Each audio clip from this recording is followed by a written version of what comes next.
Yo, yo, yo. Welcome to the North Shore 9 podcast presented by FanDuel. This is Bucco Brew, powered by DeFair Coffee and Tea. I'm your host, Anthony DiNardo. With me, we have Jim Rosati. And Jim, once again, happy Monday and welcome. Good morning. Good morning. How are we doing today, buddy? Doing pretty good. I just hosted Sax Boy Billy in Louisville for the weekend. So we only have an hour, so we can't hear everything. But that sounds like a good time. No, it was fun. If you're not familiar with Sax Boy, he's kind of transitioned from being just like Pirates follower to he's like a full-on travel TikToker now, DiNardo. It is wild to see his ascension. Yeah, it is wild. I love it. I'm so happy for him and proud of him. Good for him. But yeah, he went to Louisville this weekend. So I was like, I guess it's as the native Louisville Pittsburgher, it was my job to kind of show him around town. Yeah, I remember he was here in Jax. We didn't meet. Well, we met up one night. We didn't do too much. But what is there to do in Louisville?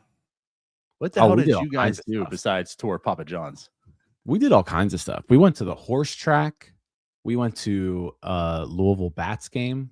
The Pittsburgh Riverhounds were in town facing Louisville City soccer. So we went to the horse track, baseball stadium, soccer stadium. We hit up 2 different museums, DiNardo. We went to the falls of the Ohio River. I've lived here for 20 years. I've only been to that place once.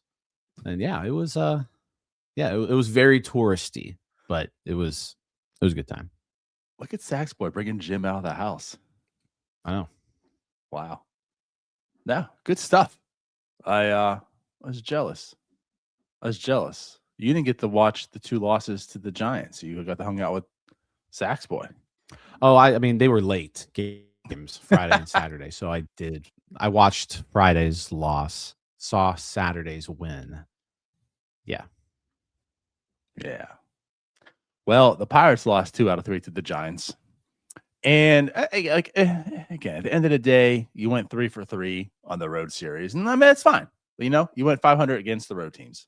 That's fine. 500 against the West Coast road teams, which we said this has been a disaster for the Pirates last week on this show. That's fine. Big picture, grand scheme of things, that's fine.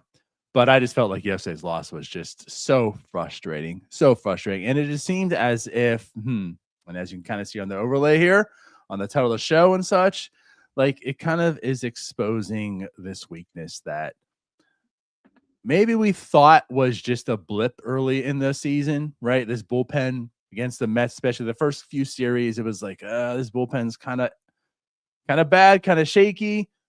Things seem to maybe look better. All right, maybe it's just a rough patch. And now I think I'm officially worried about this bullpen.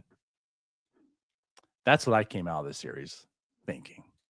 This road trip, I should say, even more. Yeah, I mean, it definitely doesn't make you feel good. I feel like you guys hit the nail on the head yesterday in the postgame show, but it was very much, how many people do you trust back there?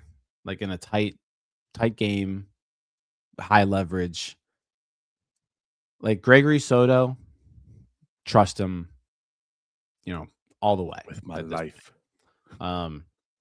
Mason Montgomery's been outstanding since the first week of the season or so. He's actually throwing strikes now. But how many games is this in a row where Santana really doesn't look good? Matson's not really getting the strikeouts, I feel like, that we're used to seeing him get. I mean, Santana's walking almost as many people as he's striking out at this point. It's the righties have not been performing well. The lefties have. Evan Sisk hasn't pitched in high leverage or anything, but he's looked good in his role.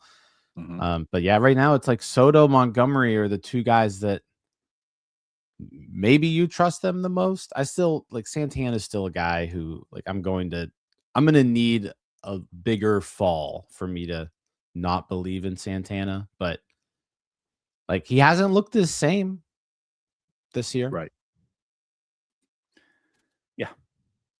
you can throw Sax Boy in this bullpen, and he's probably fourth on my list right now. Yeah, I think the most concerning thing for me is, like, Isaac Mattson. Like, that was a guy that you need to be able to lean on somebody in, like, that 6th or 7th inning, and the strikeout rate for him is down. It was 23% last year, it's 17% this year. Walk rate is up. Bad, like batting average is, like, opponent average is up. Whip, like, everything's up, for him, which isn't ideal. Right. That's why I feel like this is why I'm worried, because early on it was like Justin Lawrence looks bad, Mason Montgomery looks bad, but the back of the bullpen was still really strong. Like Dennis Santana was still Dennis Santana. Isaac Mattson was Isaac Mattson. Like they looked like dogs, and you felt, at least you and I did, maybe not so much Tyler, but you and I felt comfortable about Gregory Soto. Comfortable, not the way he's doing right now, right? But comfortable enough. And it was like the back of the bullpen was at least strong. It's how do we get to them?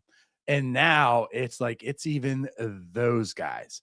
Like Gregory Soto is just dominating, and that's fantastic. But like that's it. Like Dennis Santana, since that implosion he had, has not. I mean, it wasn't like he looked great early on, but I mean, he was successful. It was fine. Things were good. But since then, nothing has looked good for him. Isaac Mattson's starting to fall off a little bit here. Obviously, like you mentioned, Gregory Soto's outstanding, but it's like really just like outside of that, there's nobody. You can't pitch Soto every game. You got to get to him at some point in time. And who's going to bridge that gap for you? And yeah, it's like it's when even the Mattsons and the Santanas are struggling. Now it's becoming a problem. Because like you can find things like you said, like Evan Sisk. That's a good example. That's something. You know what? Evan Sisk has looked solid. He's looked actually pretty good. Now, has he been in high leverage situations? No, but maybe he's starting to earn some more of that, and he'll gain some more of that trust. But he has looked good. But what I'm alluding to is like you can kind of find some guys. So it's like, you know what? I'm not too worried because you'll figure it out. It's when the back of the bullpen starts having problems like that you start to worry. And that's where I'm at. Yeah, I mean, this bullpen looks a whole lot different if you can at least trust Mattson and Santana. Like, if you can trust those two guys along with Soto and Montgomery, that's giving you like 4 guys that you can pitch at the end of the game where you feel good. And that's how, going into this season, it was like, okay, well, I feel okay about Santana. I feel good about Soto. Mattson was always a guy where you're just like, you got to ride this wave as long as it goes. And hopefully we're not seeing just like the end of Isaac Mattson. That would be a very bad thing. But yeah, right-handed pitcher right now, DiNardo. That's as Zach puts it. It is a bullpen disaster right now. I can't even talk much about Santana's strikeout rate is basically half of what it was last year, and he's walking like twice the amount of hitters he was last year. Right. He's not one to miss bats. I understand that, and that's fine. Like that. The fact that he's not striking out as many isn't like a huge worry, but the walks being up is certainly one of them. I mean, he's the guy that he's not going to miss the bats. He's going to have to trust his defense a little bit more than other relievers, and he does a fantastic job of that in sense. But like when you're giving guys free passes to get on base, now you're playing with fire, so when you do get a hit, it's not one guy, on second, like you're not like moving that guy to third or he's scoring or whatever, like it's causing some trouble. And yeah, like it's becoming a huge problem. Mattson, like to me, I feel like the biggest worry. Because Dennis Santana, maybe he figures it out. And like at least that's 2 guys. But like Mattson was that guy that still, again, bridges the gap here. And I just want to bring this up because I understand like blue circle, red circle, blah, blah, blah, blah. But like this is bad. This is Isaac Mattson right now.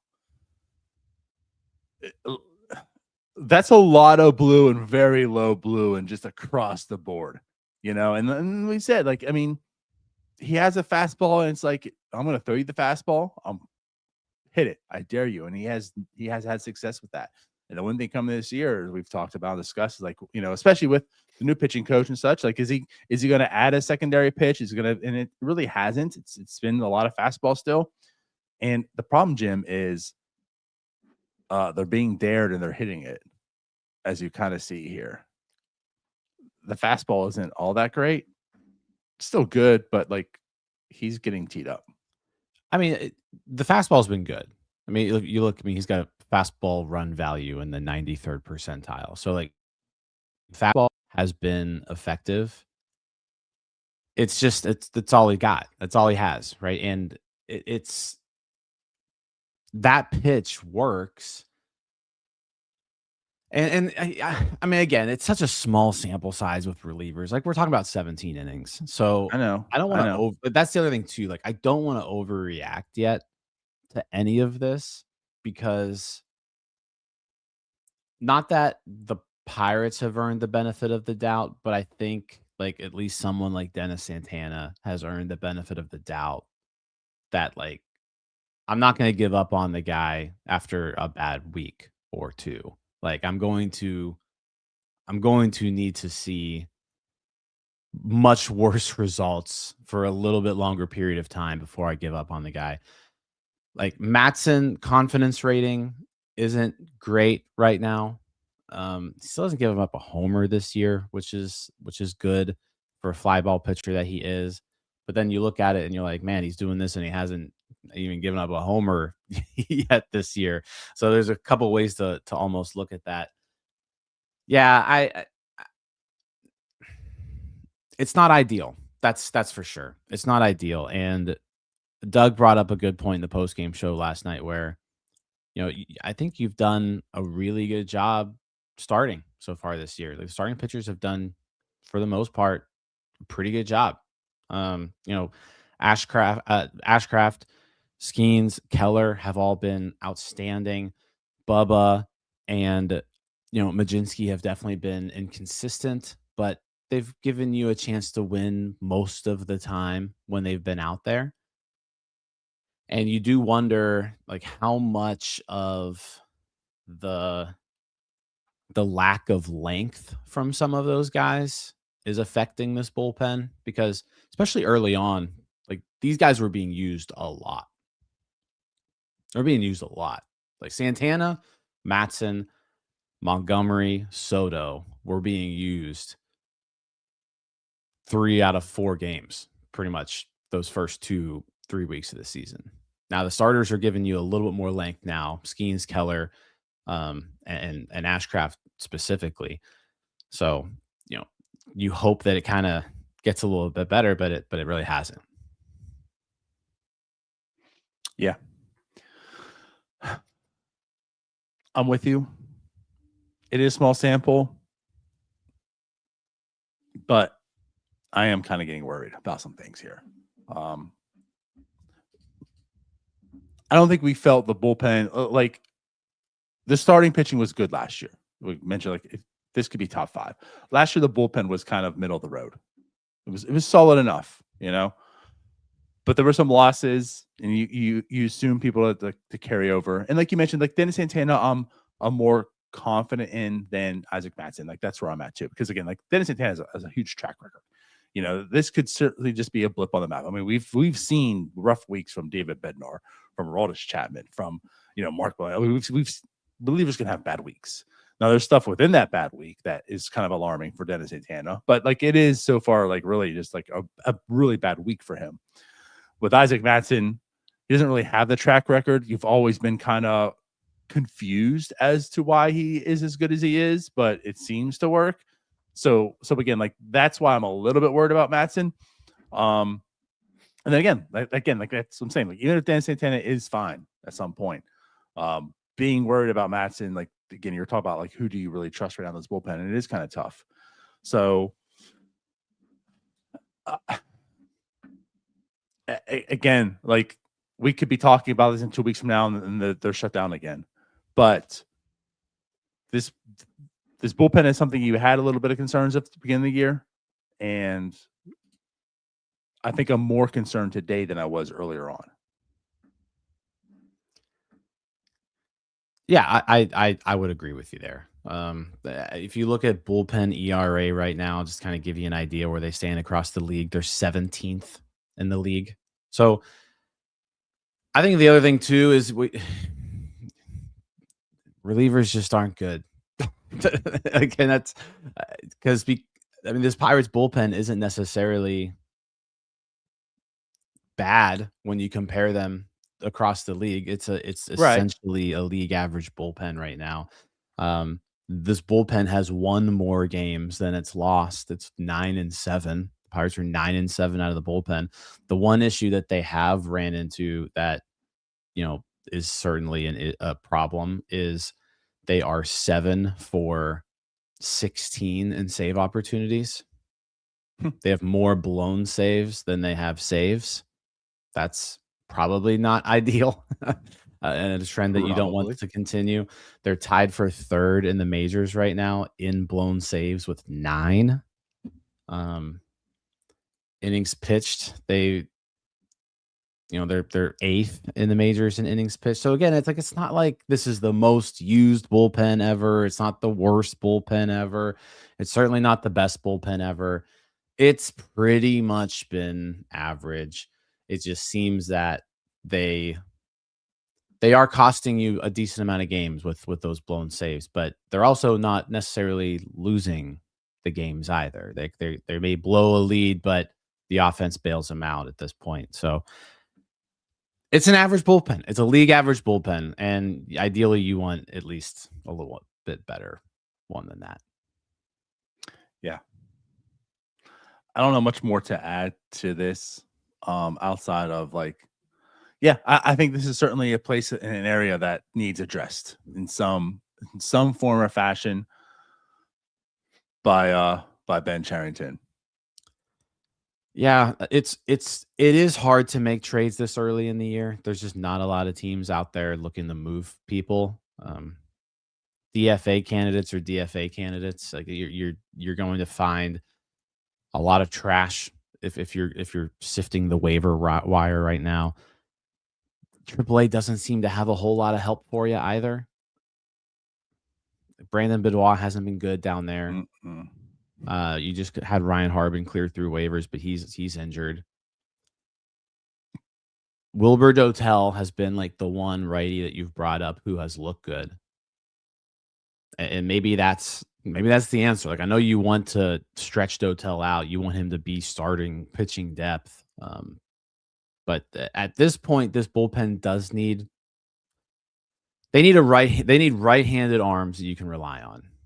Right. And like Dotel isn't necessarily that guy yet, but in the limited role that you gave him earlier during a week, he looked pretty good out of the bullpen, and the stuff looks good out of the bullpen. So maybe you try that again just to give yourself another person, but yeah, I don't know. And like Johan Ramirez looked good for a really long time, and then this past week he kind of didn't. He's interesting, man. I don't know I don't know what to make of him. Well, he's inconsistent. Yeah. Really good. Some days you're gonna get sometimes he's gonna be on, some days he's just gonna look like the worst reliever you've ever seen. But even at his when it is bad, I'll give him this. Like he's a dog. Like he fights. It's just weird, I jokingly said it yesterday, but there's like some truth to it. It's like I feel like he needs to have 3 guys on base to perform. Like honestly, yeah. I mean, even earlier on, like how many times like he makes his own issues. Like he creates his problems. Like early on, he had so many jams that he came out of, and it's like, damn, like look at him go. But he created all that. It was almost like, like he needs to have that pressure. Maybe that's the guy that you put in now when Justin Lawrence gives up 4 straight batters get on base, and you bring someone in, bases loaded, no outs. Like, all right, now I'm ready. I don't know. I said it's kind of joking with that, but it's just like he's so frustrating to watch because there's so much good in him. Like there's so many good traits in him. There's like so many bad traits also. At the end of the day, I Yeah, mean, it's a 4.13 ERA. Like it's fine. It's fine. And he's it's fine. 24 innings pitched, the most out of the bullpen. Like we jokingly said before too. Like you could argue he's been the MVP in this bullpen in some ways, not so much this past week, but in some ways earlier on you could argue that he's been huge. The reason he's been huge is because he's got out of big moments, but those big moments have kind of been created by him too. Yeah, he has the second highest win probability added of anyone in the bullpen behind Soto. Soto Yeah. is number one by a large margin, and then Ramirez is number two. And I think a lot of that may have to do with just he's in a lot of those high leverage situations in the extra innings. So if he's able to get through one of those extra innings without giving up a run like that certainly boosts that number quite a bit. But yes, I mean, so far Ramirez has been pretty solid back there. I don't really have too many complaints about him other than, every once in a while he's going to go out there and just you're just going to get so frustrated with him. He's kind of a right-handed Montgomery in that aspect, I guess. Montgomery stuff is better, but like Montgomery has those times where he drives you crazy. At least early on, he's been looking a lot better. But Ramirez is just like, which version are you going to get today? Right. Yeah. Well, anything else you want to add to the bullpen before we talk about our boy Braxton? I mean, the question that's on the thumbnail of this YouTube video is, is it time to panic about the bullpen yet? I'm not really there yet. I'm not there. I'm not to panic mode, but it's certainly alarming. Like the alarms are going off. It's like this is something that we need to look a little bit more at, because if you want to do what you want to do this year, the bullpen is going to have to pitch better. I think that's fair. Yeah. Like even through like the early struggles, I was never worried about the bullpen. It just kind of is what it is. It's whatever. Small sample. I think like now I'm officially at the worried part. Like I'm worried. Again, it's not like I'm going to implode here and like, oh, it's over, right? But I think now is when I'm officially okay. You know what? I'm actually worried now. Really haven't been before. It is kind of is what it is. Like, hey, Justin Lawrence has looked better. Matson's Matson. Dennis Santana's Dennis Santana. Like it'll be fine. But like now I'm worried a little bit. Yeah, I think that's pretty fair. I think that's fair. And like some people have kind of brought up in the comments, you're kind of stuck with what you got right now. Like these pitchers are just going to have to be better. It's hard to find outside help on May 11th for the bullpen. Now, if you're in the thick of things come the trade deadline, the easiest thing to do is shore up that bullpen. Yeah, that's pretty simple. But these guys that they've got are gonna have to get them there. that's certainly the positive out of it for sure. Yep. Well, let's talk about Braxton. Before we do, just let you know about the Fair. The Fair Coffee and Tea is a family and employee-owned and operated business. They believe that coffee and tea are one of life's simplest and most accessible pleasures, and when enjoyed thoughtfully, can open your eyes to the here and now. They have 5 locations across the city of Pittsburgh, including their flagship in the heart of Pittsburgh's historic Strip District. Don't forget to stop by the Fair's new location downtown on Penn Avenue, right across from the Benedum. Grab a cup and fuel up on your walk to PNC Park. Mobile ordering is available. Check out their Instagram for more details. And of course, Jim, tell everyone how they can save 30%. Yeah, load up your cart. Use promo code NS930 and you will get 30% off your order. Thefair.coffee. There it is. I was really excited to try this one. And it tastes really good. And I'm doing no justice because I forget the name of it. But it was like dark chocolate, caramel. I was like, oh, this just looks good. And it's good. And I saw Sax Boy showing proof. Jim made some speaks when he preaches this there weekend in Louisville. Yeah. Yep. Look at the Chortle in the comments. Got some DeFair tea for their mom on Mother's Day. And she loved it. It's a great Mother's Day gift. Look at you. So if you're still looking, if you maybe forgot a Mother's Day gift, check that out. Father's Day's coming up too. So there you go. There you go. So as worried as we are with the bullpen, I feel it's quite the opposite on this rotation. And no, I mean it should be like we were confident in this rotation, right? But I just feel as like this rotation can be a top, they can be, and if this and this and that, right? There's a lot of still questions about the rotation because there's outside of Mitch Keller and Paul Skenes, like there's no one's pitched more like 100 and some innings in this rotation for their career, so there's still a lot of like uncertainty. There's still a lot of like, will there be growing pains? And I think one of the biggest reasons you feel so confident right now in this rotation is the next guy we're talking about, and that's Braxton Ashcraft, because we knew Paul Skenes is a dog. And at this point in time, Mitch Keller is kind of what Mitch Keller is. Now he's been excellent by all means. He's been excellent early on in the season, but I feel like the guy that has really stood out is Braxton Ashcraft, and he needs some flowers right now. And like the other thing too, 3 out of last 4 starts, at least 7 innings. Like we're also worried about Braxton Ashcraft because like how many innings is he going to pitch this year? How are they going to rely on him? How are they going to monitor?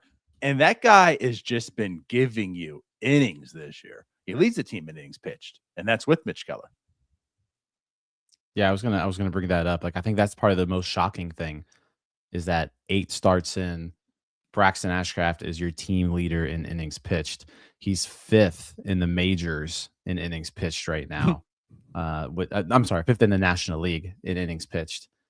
And yeah, the results have just been incredible. I mean, he's 15th in the NL in ERA. If you look at WAR, he's 6th in the NL. He leads the Pirates pitching staff in WAR, more than Keller, more than Skenes even. Like he's having just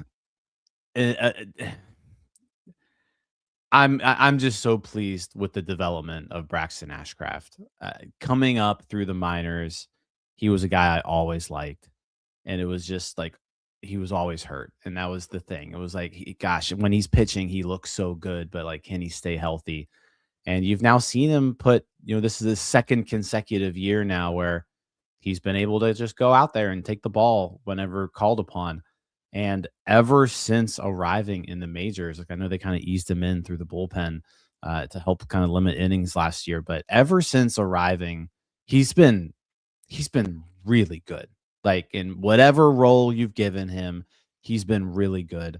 The stuff is as good as you can see from a starting pitcher. Multiple pitches. You see, it's like the curveball is a great pitch, but then last start, you saw him lean on the slider, which was just on all night. Fastball is obviously really good. He's developed into, in my opinion, one of the better starting pitchers in baseball. Well, yeah, like the numbers are there, but it looks it too. And like, that's the thing. And I think all of us were very excited about Braxton Ashcraft. Like we liked the talent. I mean, you mentioned too, I think that was one of your over-unders or just in that show, like almost like a hot take in the situation of like, he's going to get some Cy Young awards. And it's like, that might be pushing it, Jim. Like that might be pushing it. We're talking about like give the guy a break a little bit. Don't put so much pressure on him. It's, it's a rookie here. And I'm not here to say he's this player, right? Like, I mean, Neil said this a few times. Nate even talked about it yesterday on Twitter but it's like, when you look at their numbers and you look at see like what Braxton Ashcraft is doing, it's like on the Savant pages. And just again, there's the numbers overall. It's Paul Skenes-esque. Like that's, and I'm not saying he's Paul Skenes. Like I'm not saying he's that type of pitcher, but I'm saying is that's how legit the numbers are being backed up by his production and what he's doing out there. He looks every bit legit. And I want to, I want to shout out to my mom for saying this because she said something. It's like, well, that's his demeanor. And it's just like, well, maybe because it's demeanor, but it's like, you've mentioned this and even Bubba's talked about like the emotional maturity. Bubba tends to like he gets frustrated, but Bubba's that he's a bubbly guy. He's very charismatic. So it's like, you see the emotion come out of the mound where like Braxton Ashcraft, and this isn't like a dig at Braxton, but like Braxton, you're just kind of this guy all the time. Right? Like we talk about this team, how they're void of personality to some level. And like Braxton fits that mold more than like the Bubba, Paul Skenes love fest they have and stuff coming out. But like you see that on the mound too. Like he is just that dude on the mound. So like the presence there, like he doesn't seem like a guy. Now he hasn't had that many issues, but it's just like he's very even keel. He's into the game. Like he just looks and feels every bit of the guy that you want there on that mound every time he's out. I think he just he demands a lot of himself. Because I'll say this, I'll push back a little bit on there in terms of I think there's a difference between like emotional maturity and just like emotional. Because Ashcraft will show emotion at times on the mound. The difference between him and what I've seen with Chandler is that Chandler, it seems to linger a little bit longer in him. Like if you notice Braxton Ashcraft, and this is something I've noticed with him, if he throws just a single pitch that's not perfect, he throws a fastball and it's just an uncompetitive pitch. It's 2 feet above the zone. He bounces a slider. It's an uncompetitive pitch. He will almost every time, Donardo, he will put his glove over his mouth and he will yell the F word. Almost every time. Like, and you can hear it sometimes on the broadcast, but if it's a bad pitch, he will do that. But then like that's all he'll do. He'll do that, he'll get the ball back and he'll go and he'll make this next pitch. Right. And like it's funny because like you'll notice it now that I've told you if you haven't yet. It's almost every time he throws a bad pitch. Covers his mouth, yells, and then just goes on. And he doesn't let it affect him, but I think he definitely looks like, okay, well, he's trying to figure out in the 18 seconds that he has to throw the next pitch, what did I do wrong there? Let me make sure I don't do that again. And yeah, he's just he's so good. He's so good out there on the mound. And I think what's exciting here is I don't want to compare him to Paul Skenes because he's not Paul Skenes. Like, right. But he's as good of a sidekick, basically, as you could ask for the guy. And it's just been consistent. Like, again, ever since arrival, like this is anything new. Like last year, he threw 70 innings and had a 2.71 ERA. This year, he's at 48 innings, 2.77 ERA. Like it's just consistently really good pitching. And the fact that you're seeing the length out of him now, is fun. And it's going to be interesting to see how they handle him because he can't pitch 7 innings every time out. Like Braxton Ashcraft could probably only throw 150 innings this year. So it's like they're going to have to get creative here with him, I think. But holy crap, man, he's been you couldn't have hoped for him to be this good, I don't think. Like this is 99th percentile of outcomes. Again, and I've always liked Braxton Ashcraft, but I wouldn't have expected a sub 3 ERA pitcher. We're 16 starts into his career and he's 2.7. He's like a 2.7 ERA guy. Was not expecting that when he was coming up. No, and like that's what excuse me, like alluding to, like we all had high expectations of him because we all thought he was good. Like that, like he is a good pitcher. I think he's going to make people realize like who he is this year, So like we came in thinking he will be good. Like you said, like never did you think he would be this good. And that's what's been outstanding. I just want to put this on the screen because this was the graphic that Cody made. Excuse me. Talking about it. But yeah, like you said, like I'm not here to compare him to Paul Skenes. Like that's not fair. What I'm saying is, and using this as a tool to say, like, but like he has good numbers, really good numbers on the year, right? And like all this stuff is backing up because when you look at these screens here, that's kind of like the running joke. Like, which one of these is Paul Skenes? Which one is Braxton Ashcraft? Because that's what I'm saying. Like, you can't really tell the difference too much on the screen because like that's how good Braxton has been, So yeah, like I'm not neither of us out here on NS9 when we talk about this are like comparing him like he is Paul Skenes and expect that. It's just everything looks good and it's being backed up because he has such dominant stuff that you can't tell a difference on like Savant pages of between him and Paul Skenes. That's how good he's been. With that said,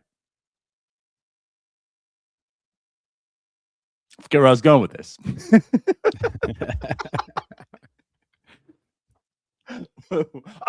Yes. Yeah, you talk about the innings.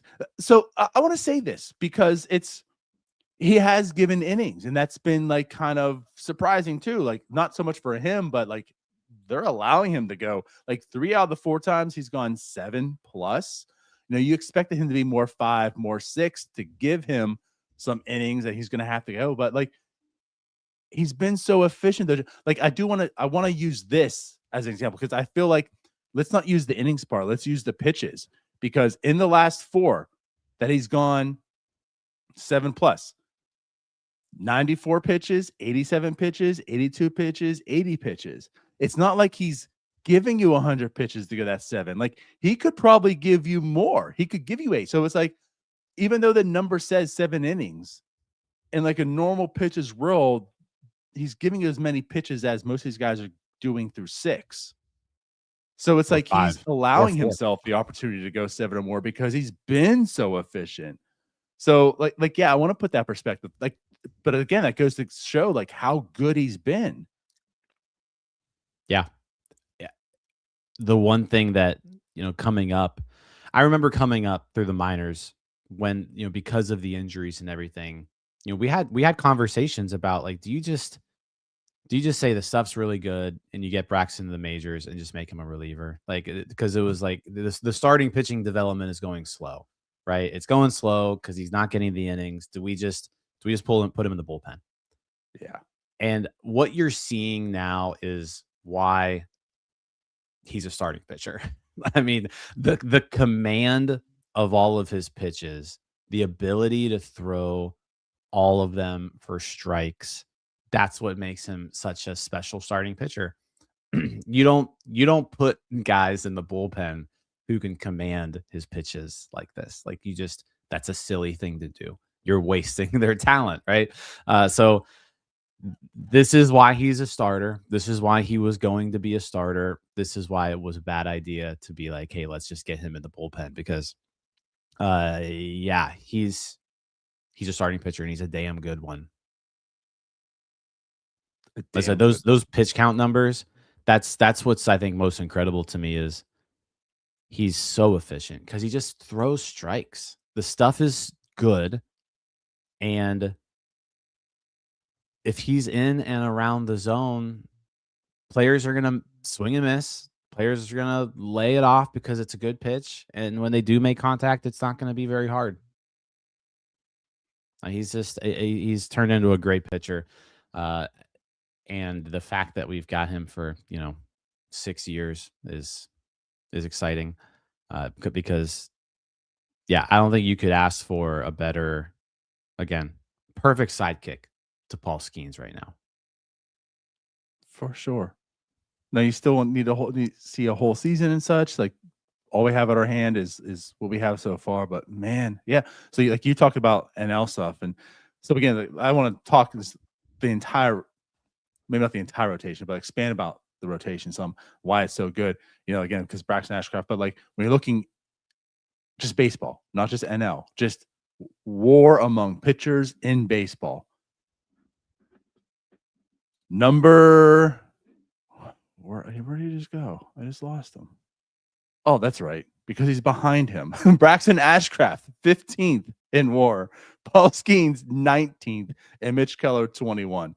Like there's 3 pitchers in this rotation in the top 21 in all of baseball in terms of WAR. Both of them under a 3 ERA at this point in time. I mean, they're just dogs. They are just so good. And so that's what I say, like in the opposite of the bullpen we talked about. That 1, 2, 3 right now is just outstanding. And Bubba Chandler can be good. He certainly could be good. He's what you kind of expect like a rookie to be. There's some good spots, there's some bad spots. There's some development that needs to take place. I thought yesterday was a good start towards the direction of, him developing and being a good pitcher, throw more strikes. That's again, like that's Braxton. Like he's what you want Bubba to have more of. Like he trusts his stuff. His stuff is good, and he throws it for strikes, and you see what's happening here. But yeah, this rotation is so good. And I think again, like Braxton Ashcraft is a big part of the reason why this team is, even with the warts of the bullpen, you feel like this team can certainly still be a good team, because every team has holes somewhere. Every team, some less than others, like the Dodgers and such, but every team, even the competitive teams at this point in time, have some holes, right? The Pirates seem to be the bullpen, but this rotation helps out a lot. Yeah, I mean, as of right now, where we stand, they're the third best rotation in the NL. Atlanta, LA, Pittsburgh. They are tied with the Dodgers for the league lead in WAR among starting pitchers. And they've got the fifth best starters ERA in the entire major league. So, yeah, they've been everything you want them to be. And that was the recipe going into the year, was like, yeah, they've added offense, but the reason this team's going to win games is because of their starting pitching, and that's the reason why they're winning games right now. That and an average offense. Yeah, well, that offense is pretty damn good. That another thing that's a lot better than we anticipated coming into the season. That let's talk a little bit about. But before we do, just to add on to this, again, this big Braxton talk we discussed to lead it into the rotation. And again, the bullpen we talked about. I mean, Jared Jones is on the mend. He's going to make another rehab start this week in Altoona, I believe, right? This week Altoona again. Tomorrow, Tuesday. Yep. Yeah, tomorrow is Tuesday. Ben mentioned how like he wouldn't be surprised if he's pitching in May for the Pirates. Like it's coming. He's eligible to come off the end of this month, and he could be pitching for the Pirates at that point in time. Everyone's healthy so far. Like that's, if a healthy Jared Jones coming up could solve a lot of things too, because somebody has to go to the bullpen, whether it's him or Carmen or whatever, and like whoever that person is going to help this bullpen, whether it's him or Carmen. So I'll say like there is some internal help coming at some point in time in some form or fashion. Hopefully that can help. So Jared's coming, and he's looked good so far. He's looked good. So far so good. He's just looked good through the whole progression since he got a ball in his hand again. Yeah, and like the stuff looks good, velocity's there. The innings that I saw of him, his first rehab start, I didn't catch the second one, but his first rehab start, like he just looked sharp. The breaking stuff was what you wanted to see. The fastball was there. He looked like vintage Jared Jones, which is, yeah, that would be a huge boost to this team right now in more ways than one. We spent the first half of this show talking about the bullpen. Like, even if Jared Jones comes in and he's a starter, that's going to help your bullpen, because now you get to move maybe Carmen Majinski to the bullpen, and we all know how good he is there. So we'll see what happens when he comes back. And I think they've got a few different options. I'm not going to speculate because it's still 20. Yeah, we're getting close, pretty close. We're about 2 weeks away from the return of Jared Jones. I think he's probably going to make 2 more rehab starts, maybe 3. And yeah, that's going to be a big boost to this pitching staff. Right. Yep. The decision will come, but I mean, I think we're all thinking Carmen in his bullpen would solve a lot of things. Carmen in the bullpen would certainly help. Yeah. Okay. So let's go ahead and talk about this offense. Before we do, you guys know the deal. Let's go and kick it over to Cody. This episode is brought to you by IQ Bar, our exclusive snack hydration sponsor. IQ Bar protein bars, IQ Mix hydration mixes, and IQ Joe mushroom coffees are the delicious, low-sugar, brain and body fuel you need to win your day. The Ultimate Sampler Pack is a great way for you to try all IQ Bar products and flavors. You get 9 IQ bars, 8 IQ Mix sticks, and 4 IQ Joe sticks. All IQ Bar products are clean label certified and entirely free from gluten, dairy, soy, GMOs, and artificial ingredients. With over 20,000 5-star reviews and counting, more people than ever are fueling their lifestyles with IQ Bar's brain and body boosting bars, hydration mixes, and mushroom coffees. The Ultimate Sampler Pack includes all three.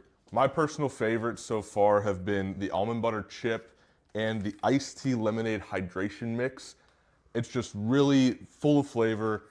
I love starting my day with it, and I couldn't imagine starting my day with anything else other than IQ Bar products.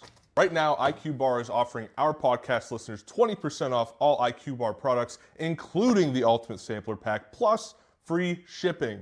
To get your 20% off, text MLB to 64,000. That's MLB 64000. Message and data rates may apply. See terms for details.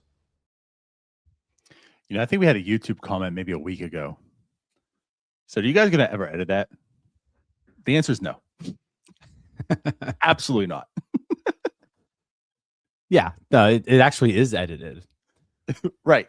That was the edit. Yeah. We fixed it. All right. So again, you know, this rotation you thought was going to be good.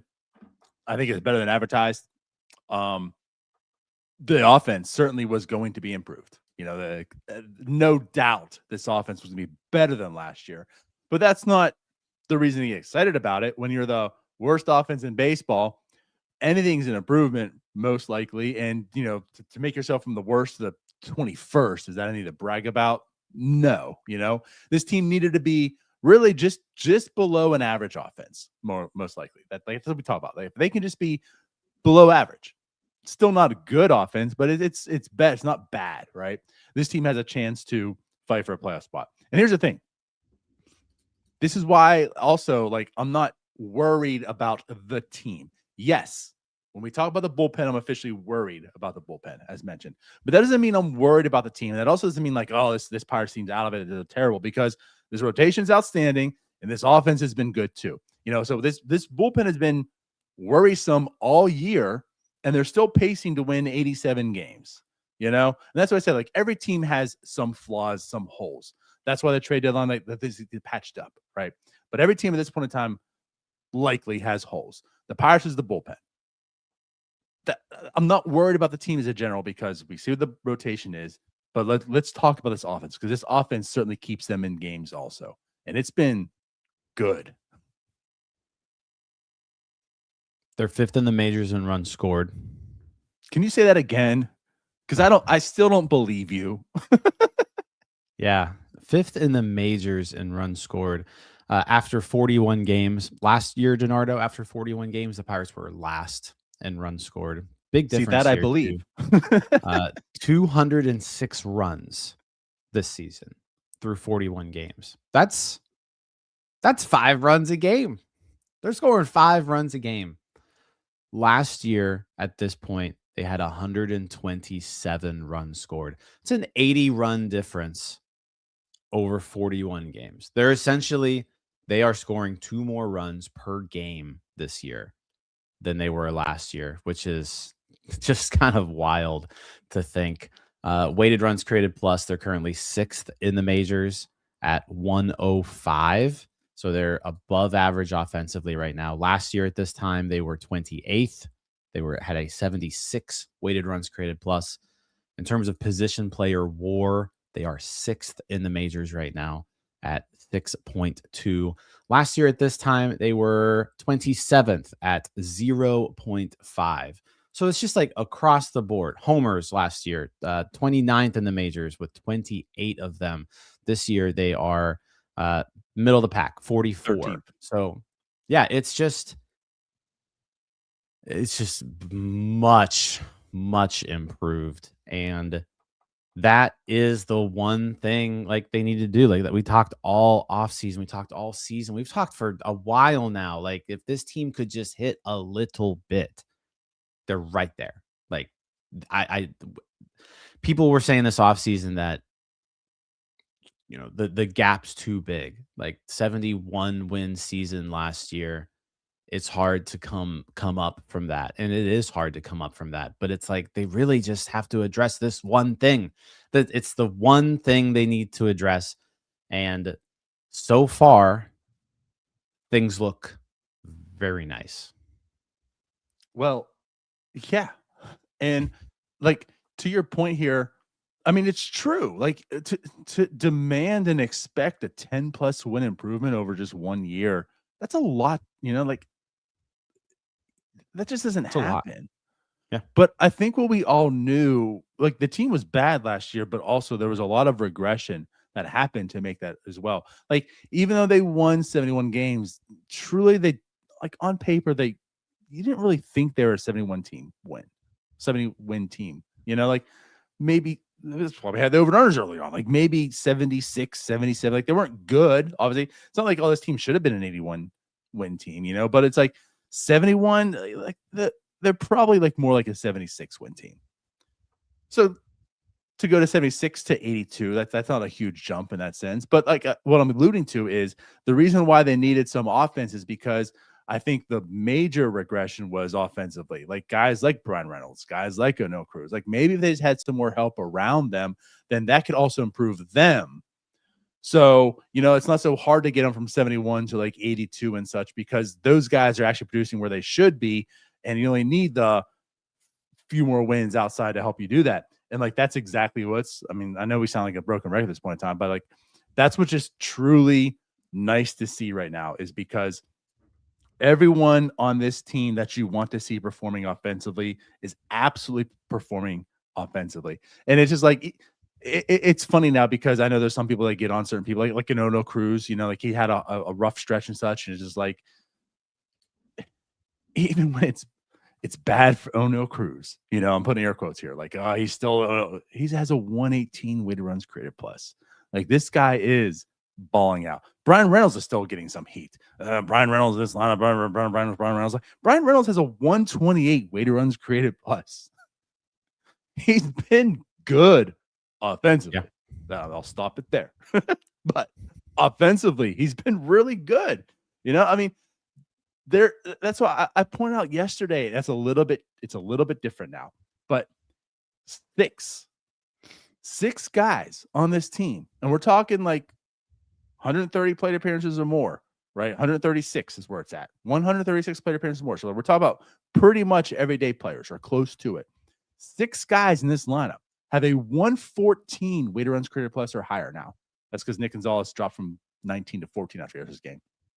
114. We're not talking about, hey, there's at least 6 guys in this offense that are above average, which by the way, it's 7 because Connor has a 101. So there's 7 guys like in this lineup that's above average, but 6 of them are a 114 or above. I think like they're not just average hitters, like they're actually good hitters.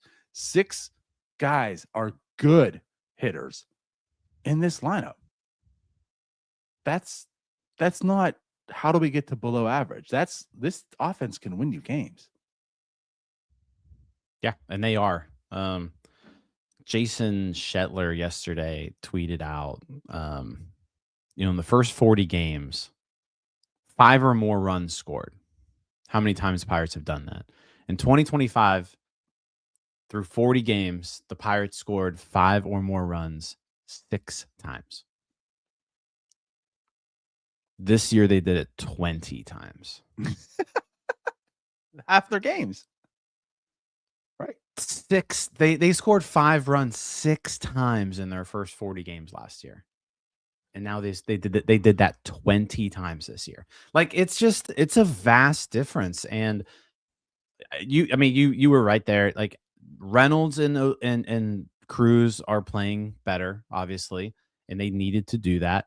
Even when Cruz has been, quote unquote slumping. Like the last 2 weeks haven't been great for Cruz, but in the last 14 days, O'Neal Cruz has a 99 weighted runs created plus. Because like when he is hitting the ball, it's an extra base hit. Like it's been less than what he was at the start of the year, but like he's still been a pretty serviceable hitter. Yeah, I think the most special thing about this lineup, really more than anything though, is just because it's so much deeper. Again, you don't need everyone hitting every single night, but it's so deep that at any point in time, like you're gonna have like 3 guys who are just like scorching hot, and that's all you need. A lot of times is if you have 3 guys who are scorching hot, that can carry you, and it's not the same 3 guys all the time. It's been rotating. Like right now in the last week, Spencer Horwitz, Brandon Lau, and Joey Bart are all have weighted runs created plus of over 180. They all have OPSs over 1,000 last week. No one else was really all that special this road trip. It was just those 3 guys. And with those 3 guys, one of them being a part-time catcher, you had a 500 road trip.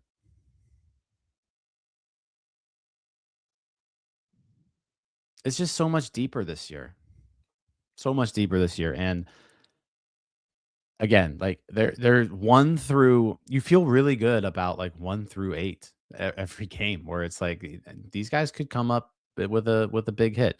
Now, I said the runners in scoring position thing is frustrating. I feel like there's been a lot of games where they've lost, where they've had opportunities to win, but they've also won some games that they didn't really have opportunities. So they're just so much better than they were last year offensively. It's weird, the whole runners in scoring position thing. Like I guess I don't know where to stand right now. They're top 5 in runs scored in that situation, but they're like a 99 weighted runs created plus. They're below the middle of the pack in that situation too. And like this is the gift and the curse, I think, of it.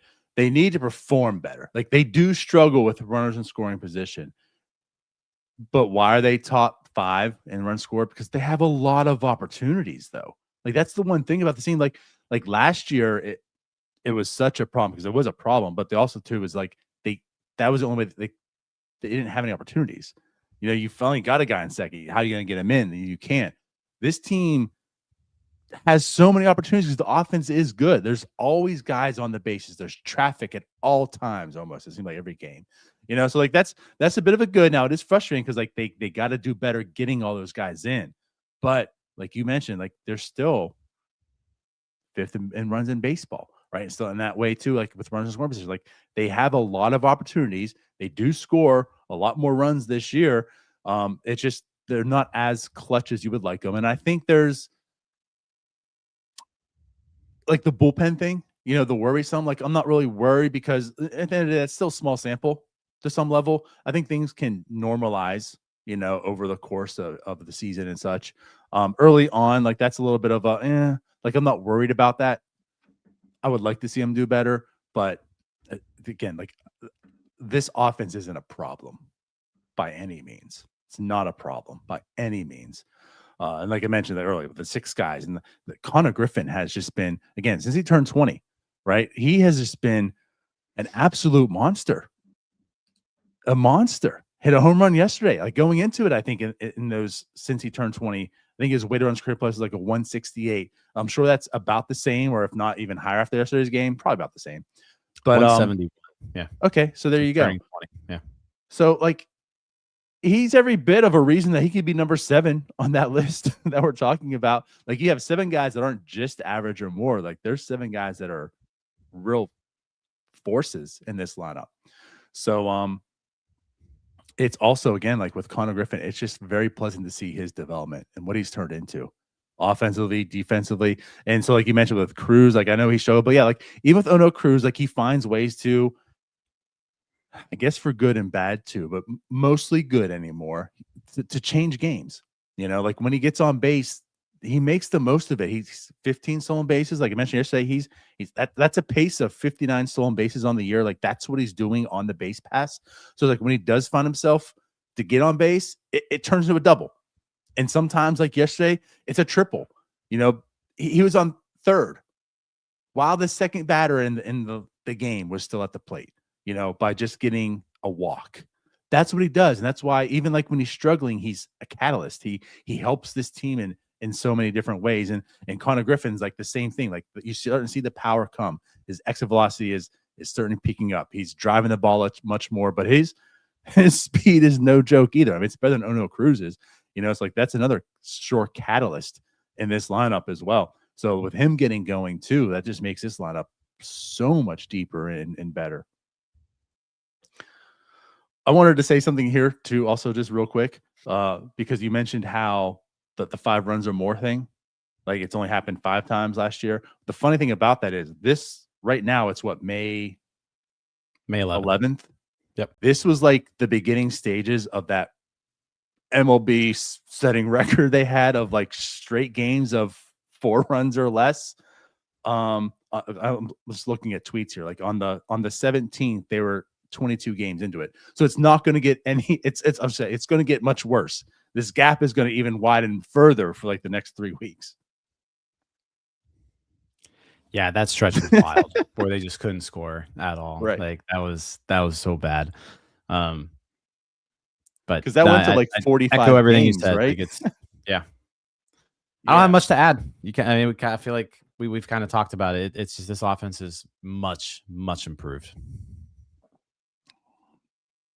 It is a blessing. 20-year-old Connor Griffin looks like a dude. He does. Now, Nolan McLean is balling out. McLean is balling out. I will say that. Connor Griffin, though, plus 450 on FanDuel. He's right now 4th for NL Rookie of the Year. I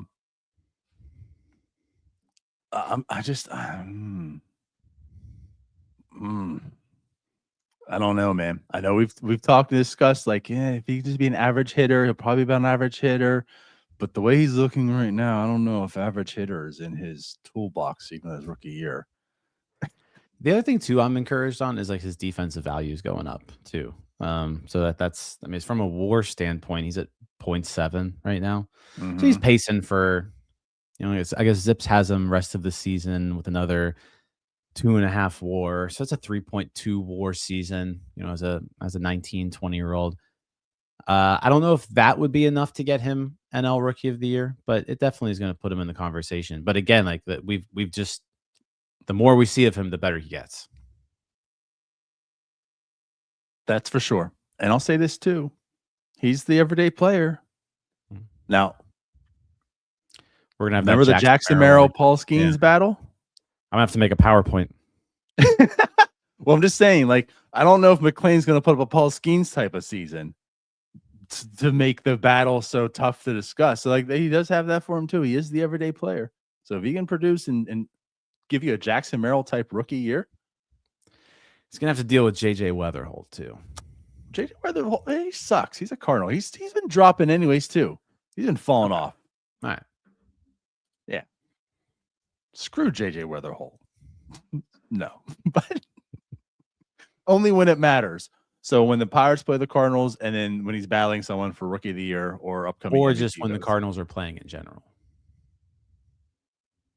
he can be good. Cardinals need to lose. He can be good in those. He can be individually. He can be fine. I'm fine with JJ Weatherholt being a good player. I'm not. Okay. Then you know what? Screw it. Screw JJ Weatherholt. No good players in the NL Central, Denardo. Not a single one outside the Pirates. That is fair. Proven as well. They all suck. Yeah. All right. We definitely got to go on that one. Yeah. Down below in the description, in the bio, whatever you want to call it, however you're listening or watching this, we have our tickets for the June 13th tailgate. Go ahead and click on those, buy your tickets, $10 loaded value. It's Hawaiian shirt giveaway that day, I think, right? Hawaiian shirt giveaway, and if you buy tickets in the group, you get to play catch on the field after the game. So bring your glove. We're gonna be out there playing some catch. That's right, on the field where Connor Griffin overtakes JJ Weatherholt for Rookie of the Year standings. Yep. That same field is where that happened. Screw JJ Weatherholt. Yeah. So go ahead and click on that link. We'll be back tomorrow with our post game. Of course, the Pirates take on the Rockies at home. So that would be a good series to get things right back on track. And not that they're off track. Again, they went 500 on a road series. That's fine. But you also have the Rockies that are a pretty bad baseball team. So having them at home would be very nice. So, yeah, we'll be back tomorrow. Anything else? Are we out of here? I think we're out of here. We'll see you guys later. We love you all. Bye-bye. Let's go Bucks. All right, that wraps up this episode of North Shore 9. Thanks so much for tuning in, whether you're listening on the podcast or catching us on YouTube. If you enjoyed the show, please give this video a thumbs up and don't forget to hit that subscribe button if you haven't already. It really helps us grow. And if you're listening on the podcast, a quick review goes a long way in helping others find the show. Plus, be sure to tell a friend about us. There's always room for more here in the NS9 community. And for those looking to support us a little more, consider joining our Patreon, become an MVP member, and get exclusive perks while helping us continue to bring you more of the Pirates content you love. Thanks again for all your support, and let's go Bucks.